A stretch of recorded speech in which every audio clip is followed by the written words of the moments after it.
يوحدنا لطريق الخير يوجهنا الله تعالى أنزله ورسول الله نحمدہ و نصلی علی رسولہ الکریم، اما بعد فاعوذ باللہ من الشیطان الرجیم، بسم اللہ الرحمن الرحیم۔ وَإِذَا أَذَقْنَا النَّاسَ رَحْمَةً مِّن بَعْدِ ضَرَّاءَ مَسَّتْهُمْ إِذَا لَهُم مَّكْرٌ فِي آيَاتِنَا قُلِ اللَّهُ أَسْرَعُ مَكْرًا إِنَّ رُسُلَنَا يَكْتُبُونَ مَا تَمْكُرُونَ۔ صدق اللہ العظیم۔ رب اشرح لی صدری ویسر لی امری واحلل عقدۃ من لسانی یفقہوا قولی، آمین یا رب العالمین۔ محترم حضرات اور معزز خواتین، سورۃ الانعام کے تیسرے رکوع میں اللہ تبارک و تعالی جو انسانوں کی ایک کمزوری ہے، رحمت ملے تو بہت خوش ہوتے ہیں، اترانا شروع کر دیتے ہیں، تکلیف آئے اللہ تبارک و تعالیٰ کو اس وقت یاد کرتے ہیں، اور جب تکلیف دور ہو جائے تو پھر دوبارہ اللہ کو بھول جاتے ہیں۔ اس کمزوری کو بیان کیا جا رہا ہے۔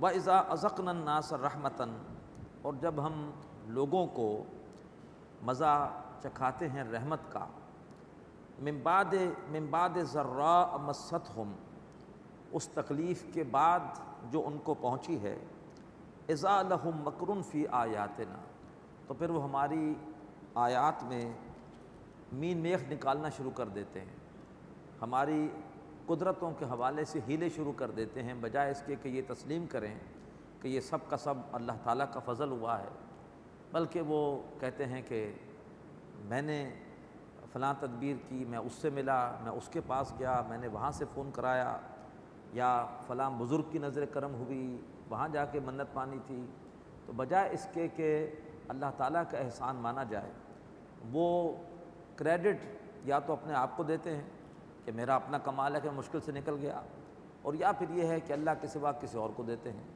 تو فرمایا کہ جب ہم لوگوں کو رحمت کا مزہ چکھاتے ہیں اس تکلیف کے بعد جو ان کو پہنچی ہے، تو ہماری قدرتوں کے حوالے سے مین میخ نکالتے ہیں، طرح طرح کی باتیں کرتے ہیں۔ قُلِ اللَّهُ أَسْرَعُ مَكْرًا، اے نبی صلی اللہ علیہ وسلم انہیں بتا دیجئے کہ اللہ تبارک و تعالی زیادہ تیز ہے تدبیر کے اعتبار سے۔ اِنَّ رُسُلَنَا يَكْتُبُونَ مَا تَمْكُرُونَ، بے شک ہمارے رسول تم جو بھی ہلا بازیاں کرتے ہو، مختلف قسم کی باتیں کرتے ہو، ہمارے رسول یعنی ہمارے فرشتے، ہمارے بھیجے ہوئے جو کارندے ہیں فرشتے، وہ اس کو لکھ رہے ہوتے ہیں۔ هُوَ الَّذِي يُسَيِّرُكُمْ فِي الْبَرِّ وَالْبَحْرِ، وہی ہے اللہ تبارک و تعالی جو کہ تمہیں پھراتا ہے خشکی میں اور سمندر میں، یعنی اس اللہ ہی نے تمہارے لیے سفر کی تمام سہولیات پیدا کی ہیں کہ جن سہولیات کے ساتھ تم سمندر میں یا خشکی میں سفر کر رہے ہوتے ہو۔ حتیٰ اذا کنتم فی الفلک، یہاں تک کہ جب تم ہوتے ہو کشتیوں میں، وَجَرَيْنَا بِهِمْ بِرِيحٍ طَيِّبَةٍ، اور وہ کشتیاں ان کو لے کر چلتی ہیں بڑی پاکیزہ اور ٹھنڈی ہوا کے ساتھ، وَفَرِحُوا بِهَا، اور وہ بہت خوش ہو رہے ہوتے ہیں، بڑے اسموتھلی اور بڑے اسموتھ انداز میں، بہت اسموتھلی کشتیاں چل رہی ہیں، اور دور جاہلیت میں کشتیوں میں وہ شراب بھی پی رہے ہیں، پھل بھی کھا رہے ہیں، اور بڑے مزے کے ساتھ وہ سفر میں اپنا سفر وہ جاری رکھے ہوئے ہیں۔ جاءتھا ریح عاصف، ہوتا یہ ہے کہ اچانک آتی ہے ایک تیز ہوا، وجاءہم الموج من کل مکان، اور پھر آتی ہے موج ہر طرف سے، ایک دم موجیں اٹھنا شروع ہوتی ہیں تیز ہوا کی وجہ سے، طوفان برپا ہو جاتا ہے۔ وَظَنُّوا أَنَّهُمْ أُحِيطَ بِهِمْ، اور وہ گمان کرتے ہیں کہ اب وہ اس طوفان میں گھیر لیے گئے ہیں، اب ان کا بچنا مشکل ہے، اس قدر تیز ہوائیں ہیں، ایسی طوفان افزا موجیں ہیں کہ اب ہمارا بچنا تقریباً محال ہے۔ دعوا اللہ مخلصین لہ الدین، اب وہ اللہ تبارک و تعالیٰ کو پکارتے ہیں اپنی اطاعت اس کے لیے خالص کرتے ہوئے، اب وہ جانتے ہیں کہ اللہ کے سوا ہمیں کوئی نہیں بچا سکتا، اب سارے اپنے بتوں کو، اپنے معبودوں کو بھول جاتے ہیں اور صرف اللہ تبارک و تعالیٰ کو پکارتے ہیں۔ یہی واقعہ حضرت اکرمہ کے ایمان لانے کا ایک ذریعہ بن گیا تھا۔ جب مکہ فتح ہوا تو اس وقت بہت سارے جو کٹر قسم کے اللہ کے رسول کے دشمن تھے وہ مکہ سے فرار ہو کر حبشہ کی طرف جا رہے تھے۔ جیسے کسی زمانے میں مسلمانوں نے حبشہ ہجرت کی تھی، تو جو لوگ بھاگ رہے تھے حبشہ کی طرف ان میں ابو جہل کے بیٹے حضرت اکرمہ بھی تھے۔ اب جب وہ جا رہے تھے اور راستے میں کشتی میں تھے، اب اچانک طوفان آیا، کشتی ڈولی اور لوگوں نے اللہ کو پکارنا شروع کیا۔ اس وقت اکرمہ نے کہا کہ اگر اللہ ہی کو پکارنا ہے تو پھر ہمارا محمد سے اختلاف کیا ہے؟ تو اعلان کر دیا کہ اگر میں بچ گیا تو میں تو محمد کے دین پر ایمان لے آؤں گا، اور اللہ نے ان کو بچا لیا۔ مکہ آئے، اس سے پہلے ان کی بیوی اللہ کے رسول سے بات کر چکی تھی کہ اکرمہ میں حق کو قبول کرنے کے آثار ہیں، اگر وہ کسی وقت آئے تو آپ انہیں معاف کر دیجیے گا۔ اللہ کے رسول نے کہا معاف کر دیں گے۔ ان کی بیوی کی وہ خواہش پوری ہوئی، اکرمہ آئے اور اللہ کے رسول نے معاف کر دیا، ایمان لائے، اور اس کے بعد پھر انہوں نے اپنی پوری زندگی جہادی سرگرمیوں میں بسر کی اور عراق کی فتح میں حصہ لیا۔ تو فرمایا کہ دعوا اللہ مخلصین لہ الدین، جب محسوس کرتے کہ اب ہم گر گئے ہیں، اب اللہ کو پکارتے ہیں اپنی اطاعت کو اس کے لیے خالص کرتے ہوئے، کہتے ہیں لئن انجیتنا من ہذہ، اے اللہ اگر تو نے ہمیں اس مشکل سے بچا لیا، لنکونن من الشاکرین، تو ہم ہو جائیں گے تیرے شکر گزاروں میں سے۔ فلما انجاہم، پھر جب اللہ تعالیٰ انہیں بچا لیتا ہے، اذا ہم یبغون فی الارض بغیر الحق، تو پھر زمین میں آ کر سرکشی کرتے ہیں ناحق، پھر اللہ کی نافرمانیاں کرتے ہیں۔ یا ایھا الناس، اے لوگو کان کھول کے سن لو، انما بغیکم علی انفسکم، بے شک یہ تمہاری سرکشی یہ تمہارے اوپر پڑنے والی ہے، اس کی سزا تمہیں ہی ملے گی۔ متاع الحیات الدنیا، یہ دنیا کی زندگی کا کچھ فائدہ ہے، مزے اڑا لو۔ ثم الینا مرجعکم، پھر ہماری طرف ہی تمہارا لوٹ کر آنا ہے۔ فننبئکم بما کنتم تعملون، تو ہم تمہیں بتا دیں گے جو کچھ کہ تم کرتے رہے۔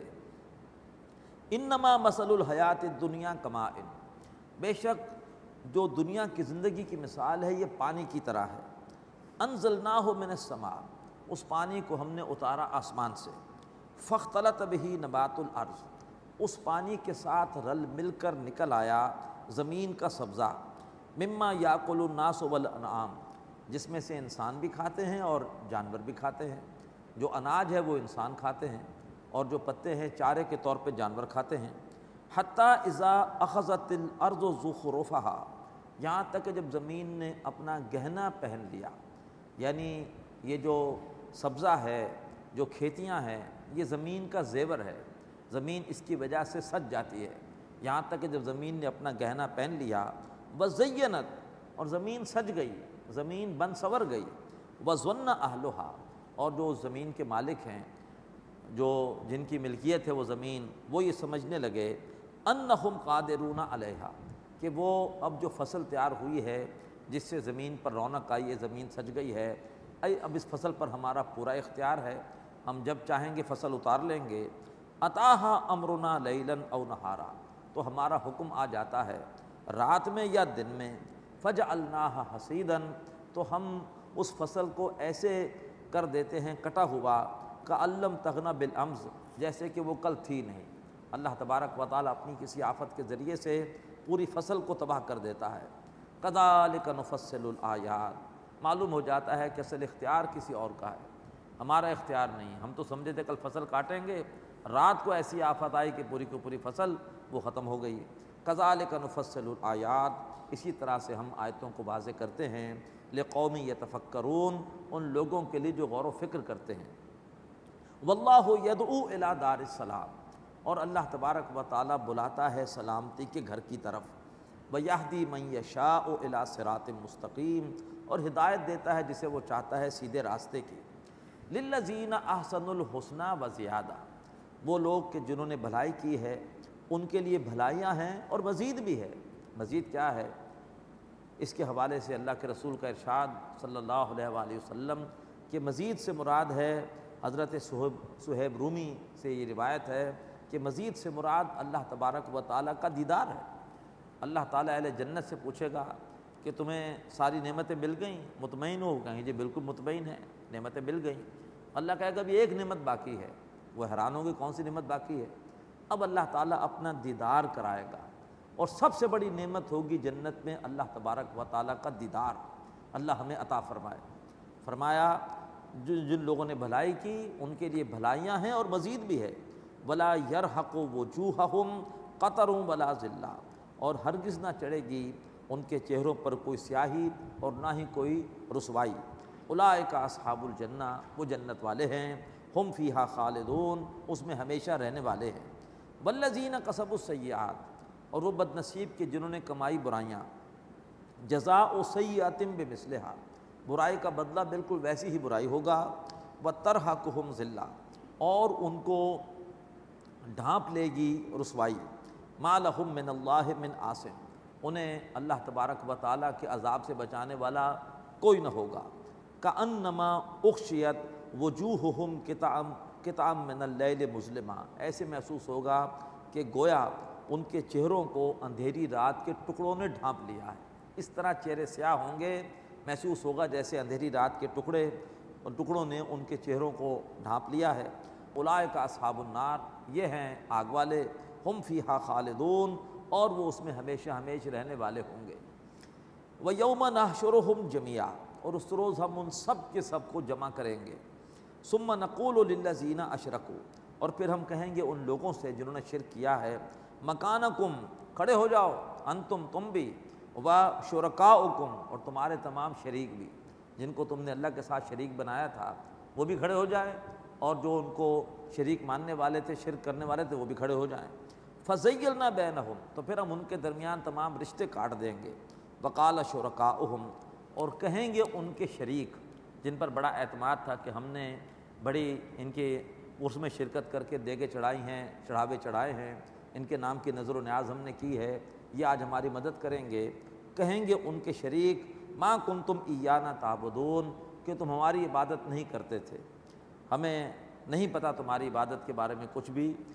فکفیٰ باللہ شہیدا بیننا و بینکم، پس اللہ کافی ہے گواہ ہمارے اور تمہارے درمیان، ان کننا عن عبادتکم لغافلین، بے شک ہم تمہاری عبادت سے غافل تھے، ہمیں نہیں پتہ تم نے ہمارے لیے کتنی دیگیں چڑھائی ہیں، کتنی تم نے ہمارے مزاروں پر آ کر چادریں چڑھائی ہیں، اور کتنا تم نے وہاں پر رو رو کر دعائیں کی ہیں، ہمیں کچھ نہیں پتہ۔ اللہ تعالیٰ گواہ کافی ہے ہمارے اور تمہارے درمیان کہ ہم تمہاری عبادت سے غافل تھے۔ یہ ہے حقیقت جو ہے وہ شرک کرنے کی۔ اللہ تعالیٰ ہمیں شرک سے محفوظ فرمائے۔ باغبان آگ دی جب آشیانے میں میرے، جن پہ تکیہ تھا وہی پتے ہوا دینے لگے۔ تو جن بزرگوں پر اعتماد تھا کہ ہمارے سفارش کریں گے، وہ بزرگ اس روز صاف صاف کہیں گے کہ ہمیں تو ہمارا تم سے کوئی تعلق نہیں ہے، اور ہم تمہارے تمام نظر و نیاز سے، تمہاری دعاؤں سے، تمہاری چادروں سے ہم غافل تھے۔ ہنالک تبلو کل نفس ما اسلفت، اور اب ہر شخص جانچ لیا جائے گا اس عمل کی بنیاد پر جو اس نے آگے بھیجا، یعنی فیصلہ ہوگا اس کے عمل کی بنیاد پر تم نے خود کیا کیا ہے۔ کسی اور کی سفارش اور کسی اور کی طرف سے مدد کام نہیں آئے گی، بلکہ ہر نفس کو جانچا جائے گا اس کمائی کی بنیاد پر جو اس نے آگے بھیجی ہے۔ اللہ کے رسول کا ارشاد، مسلم شریف کی روایت صلی اللہ علیہ وسلم، اگر کسی شخص کو اس کا عمل قیامت کے دن پیچھے لے گیا تو اس کا اعلیٰ نسب اسے آگے لے کر نہیں آئے گا کہ تمہارا نسب بہت اونچا تھا، تم تو سید تھے لہٰذا تم جو ہے وہ آگے آ جاؤ، نہیں، اگر عمل کی وجہ سے پیچھے رہ گیا تو پیچھے رہ گیا۔ اللہ تعالی ہمیں عمل کی توفیق دے اور اللہ ہمارے عمل کو قبول بھی فرمائے۔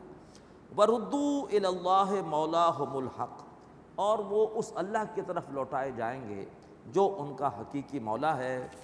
وَضَلَّ عَنْهُمْ مَا كَانُوا يَفْتَرُونَ، اور جو بھی انہوں نے جھوٹ گھڑا تھا کہ یہ بزرگ ہماری سفارش کریں گے اور یہ ہمیں فائدہ پہنچائیں گے، یہ سارے کا سارا جھوٹ ان سے گم ہو جائے گا۔ اب اس کے بعد سورۃ الانعام کی طرح اس صورت میں بھی کچھ سرچنگ کویسچنز ہیں، 6 سرچنگ کویسچنز ایک ساتھ آ رہے ہیں۔ قل، اے نبی ان سے پوچھئے، من یرزقکم من السماء والارض، بتاؤ کون ہے جو تمہیں آسمان اور زمین سے رزق دیتا ہے؟ کیا تم کہہ سکتے ہو کہ یہ فلاں بزرگ ہیں جو کہ ہمارے لیے بارش برساتے ہیں اور ہمارے لیے فصلیں اگاتے ہیں اور ہمارے لیے اناج پیدا کرتے ہیں، سبزیاں پیدا کرتے ہیں؟ کیا تم اللہ کے سوا کسی اور کی طرف اشارہ کر سکتے ہو؟ اب ظاہری بات ہے کہ یہ وہ سوال ہے جو آدمی کو حق تسلیم کرنے پر مجبور کرنے والا ہے۔ دوسرا سوال، امن یملک السمع والابصار، بتاؤ کہ کون ہے جو اختیار رکھتا ہے سماعت اور بصارت پر؟ اگر تمہاری سماعت اور بصارت زائل ہو جائے، کوئی اللہ کے سوا ہے جو تمہاری سماعت اور بصارت کو بحال کر سکے؟ تیسرا سوال، وَمَن يُخْرِجُ الْحَيَّ مِنَ الْمَيِّتِ وَيُخْرِجُ الْمَيِّتَ مِنَ الْحَيِّ، اور کون ہے جو نکالتا ہے زندہ کو مردہ سے؟ بیج سے پودا کون نکالتا ہے؟ انڈے سے چوزا کون نکالتا ہے؟ کوئی ہے اللہ کے سوا جو یہ کام کر سکے؟ وَيُخْرِجُ الْمَيِّتَ مِنَ الْحَيِّ، اور کون ہے جو نکالتا ہے مردہ کو زندہ سے؟ اور نمبر 4، وَمَن يُدَبِّرُ الْأَمْرَ، اور کون ہے جو تمام معاملات کی تدبیر کرتا ہے؟ اتنی بڑی کائنات اور اس کے حوالے سے پوری منصوبہ بندی، کتنی مخلوقات، ہر ایک کی ضروریات پوری ہو رہی ہیں اور پورے کا پورا نظام چل رہا ہے، کوئی نظام کے اندر رکھنا نہیں ہے۔ ایک جو ہے وہ خاص پیٹرن پر سورج کی بھی حرکت ہے، چاند کی بھی حرکت ہے، موسموں کی بھی تبدیلی ہے، فصلوں کا پیدا ہونا ہے۔ آدمی حیران ہوتا ہے کہ کس طریقے پر خاص وقت میں جو ہے وہ درختوں پر پھول آنا شروع ہوتا ہے اور اس کے بعد ان پر پھل لگتا ہے۔ یہ کس نے یہ ساری کی ساری کاریگری اور منصوبہ بندی بنا کر رکھی ہے؟ اللہ نے فرمایا کون ہے جو معاملات کی تدبیر کرتا ہے؟ فَسَيَقُولُونَ اللَّهُ، تو وہ عنقریب کہیں گے کہ یہ سب کرنے والا اللہ ہے۔ فَقُلْ أَفَلَا تَتَّقُونَ، تو اے نبی ان سے کہیے پھر تم اس اللہ سے کیوں نہیں ڈرتے؟ فَذَلِكُمُ اللَّهُ رَبُّكُمُ الْحَقُّ، پس وہ اللہ ہی تمہارا رب حقیقی ہے۔ فَمَاذَا بَعْدَ الْحَقِّ إِلَّا الضَّلَالُ، تو حق کے بعد اب سوائے گمراہی کے اور کیا بچتا ہے؟ فَأَنَّىٰ تُصْرَفُونَ، تم کہاں سے پھرائے جاتے ہو؟ تم خود نہیں پھر رہے، کچھ پنڈت ہیں، کچھ پیشوا ہیں، کچھ دنیا دار قسم کے پیر ہیں جو کہ تمہیں شرک کی پٹیاں پڑھا کر اور تم سے نذرانے اور چندے وصول کر رہے ہیں، تمہارا استحصال کر رہے ہیں، تم کہاں سے پھرائے جا رہے ہو؟ کذالک حقت کلمۃ ربک علی الذین فسقوا، اسی طرح سے اے نبی آپ کے رب کے قانون کا اطلاق ہو گیا، قانون ہدایت و گمراہی کا اطلاق ہو گیا ان لوگوں پر جنہوں نے فسق و فجور کیا، نافرمانی کی، انہم لا یؤمنون، کہ وہ نہیں مانیں گے۔ پھول کی پتی سے کٹ سکتا ہے ہیرے کا جگر، مرد نادم پر کلام نرم و نازک بے اثر۔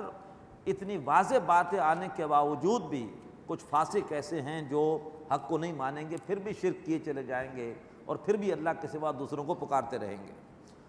اب اس کے بعد 5واں سوال، قل هل من شرکائکم من یبدأ الخلق، اے نبی ان سے پوچھئے کون ہے تمہارے شریکوں میں سے جس نے کہ مخلوقات کو پہلی بار بنایا، ثم یعیدہ، اور پھر وہ ان کو دوبارہ بھی بنا سکتا ہے؟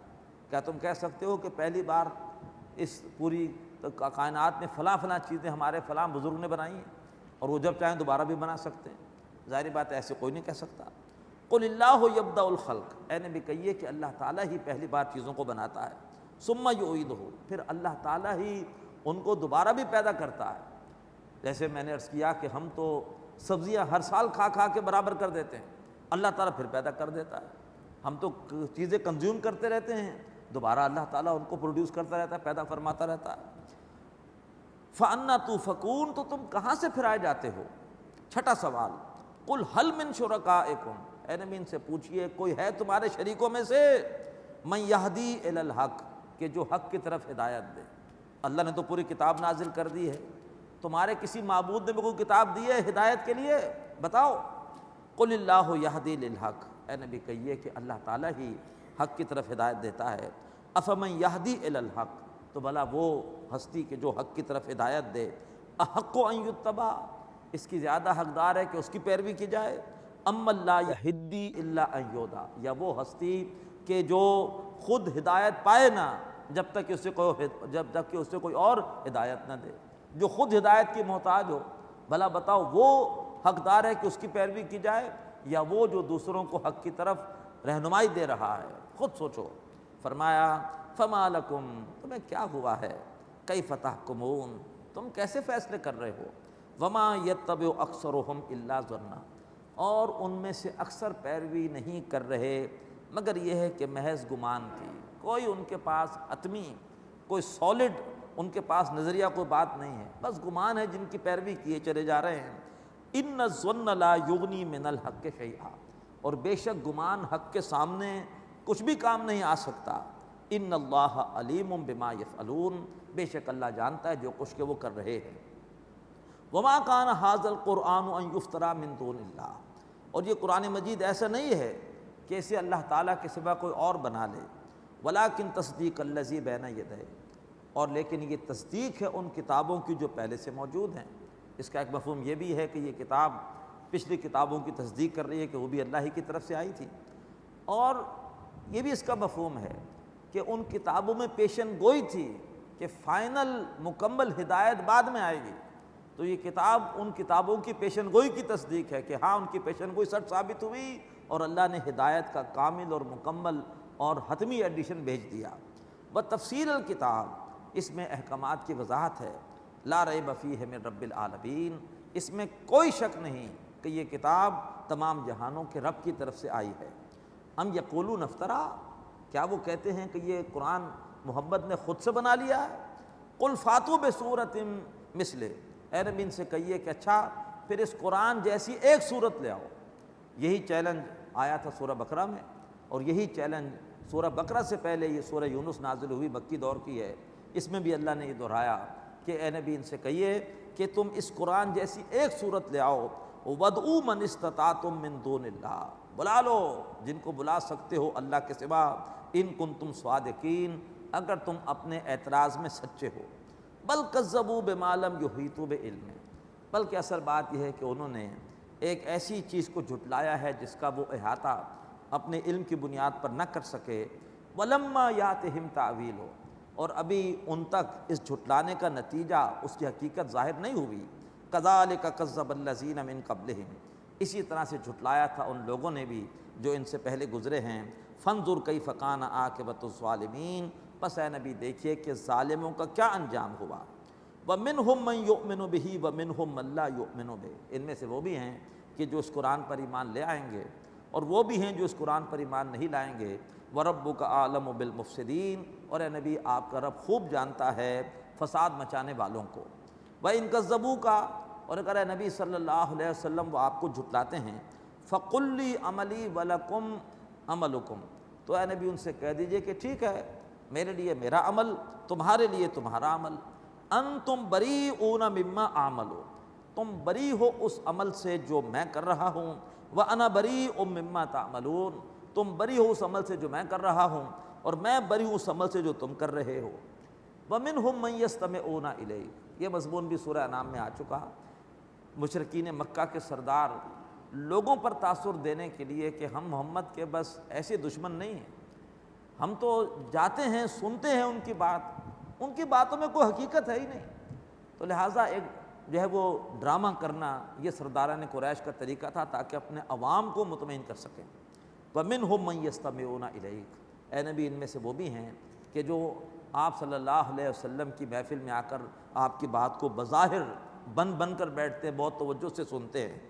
أَفَأَنْتَ تُسْمِعُ الصُّمَّ، کہ آپ ان بہروں کو سنا سکیں گے؟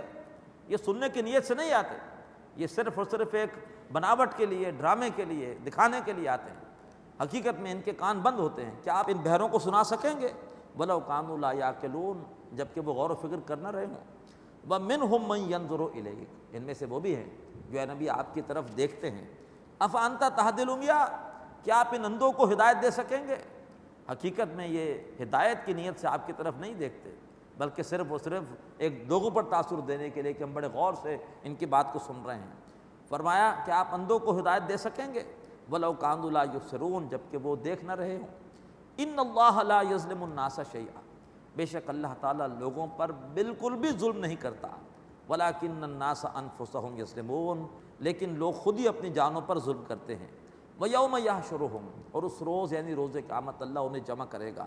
كَأَن لَّمْ يَلْبَثُوا إِلَّا سَاعَةً مِّنَ النَّهَارِ، وہ ایسے محسوس کریں گے جیسے وہ دنیا میں نہیں رہے مگر دن کی ایک گھڑی، ان کو اپنی دنیا کی زندگی بہت تھوڑی بڑی مختصر محسوس ہوگی، افسوس کریں گے کہ ہم نے اتنی کم مدت کی زندگی کے لیے اپنا سب کچھ لگا دیا اور آخرت کی ہمیشہ ہمیشہ کی زندگی کو بھلا دیا۔ یتعارفون بینہم، آپس میں ایک دوسرے کو پہچان رہے ہوں گے۔ قد خسر الذین کذبوا بلقاء اللہ، یقیناً خسارے میں گئے وہ لوگ کہ جنہوں نے اللہ کے سامنے حاضری کو جھٹلایا۔ وما کانوا مہتدین، اور وہ نہ ہوئے ہدایت یافتہ۔ وَإِمَّا نُرِيَنَّكَ بَعْضَ الَّذِي نَعِدُهُمْ، اے نبی اس کا بھی امکان ہے کہ ہم آپ کو وہ عذاب دکھا دیں کہ جس عذاب کا ہم نے ان مشرکین مکہ سے وعدہ کر رکھا ہے، آپ کے سامنے وہ عذاب آ جائے جیسے کہ آیا بدر میں۔ اَوْ نَتَوَفَّيَنَّكَ، اور اس کا بھی امکان ہے کہ اے نبی ہم آپ کو اٹھا لیں۔ فَإِلَيْنَا مَرْجِعُهُمْ، پھر بھی یہ بچ کر کہاں جائیں گے، پھر بھی انہوں نے ہماری طرف ہی لوٹ کر آنا ہے۔ ثُمَّ اللَّهُ شَهِيدٌ عَلَىٰ مَا يَفْعَلُونَ، اور پھر اللہ تعالیٰ گواہ ہے جو کچھ کہ وہ کر رہے ہیں۔ وَلِكُلِّ أُمَّةٍ رَسُولٌ، اور ہر امت کے لیے رسول آئے۔ فَإِذَا جَاءَ رَسُولُهُمْ، تو جب ان کے رسول آئے، قُضِيَ بَيْنَهُمْ بِالْقِسْطِ، تو ان کے درمیان فیصلہ کر دیا گیا عدل کے ساتھ۔ وَهُمْ لَا يُظْلَمُونَ، اور ان کے ساتھ کوئی بھی ناانصافی نہیں کی گئی۔ وَيَقُولُونَ مَتَىٰ هَٰذَا الْوَعْدُ إِن كُنتُمْ صَادِقِينَ، اے نبی صلی اللہ علیہ وآلہ وسلم وہ آپ سے پوچھتے ہیں کہ اچھا بتائیے کہ یہ عذاب کب آئے گا جس سے آپ ہمیں ڈراتے ہیں، اگر آپ واقعی سچے ہیں تو بتائیے۔ قُل لَّا أَمْلِكُ لِنَفْسِي ضَرًّا وَلَا نَفْعًا، اے نبی ان سے کہیے کہ میں تو اپنے بارے میں بھی اختیار نہیں رکھتا، نہ کسی نقصان کا اور نہ ہی کسی نفع کا، الا ما شاء اللہ، سوائے اس کے جو اللہ چاہے۔ ہاں مجھے اتنا پتہ ہے کہ لِكُلِّ أُمَّةٍ أَجَلٌ، کہ ہر امت کے لیے ایک وقت طے ہے۔ اذا جاء اجلہم، جب اس امت کا وقت آ جاتا ہے، فلا یستاخرون ساعۃ ولا یستقدمون، تو پھر اس امت کے لوگ نہ ایک گھڑی پیچھے رہ سکتے ہیں اور نہ ایک گھڑی آگے جا سکتے ہیں، عین معین وقت پر ان کی پکڑ آ جاتی ہے، ان پر عذاب آ جاتا ہے۔ بارک اللہ لی ولکم فی القرآن العظیم ونفعنی وإیاکم بالآیات والذکر الحکیم۔ هذا القرآن يوحدنا لطريق الخير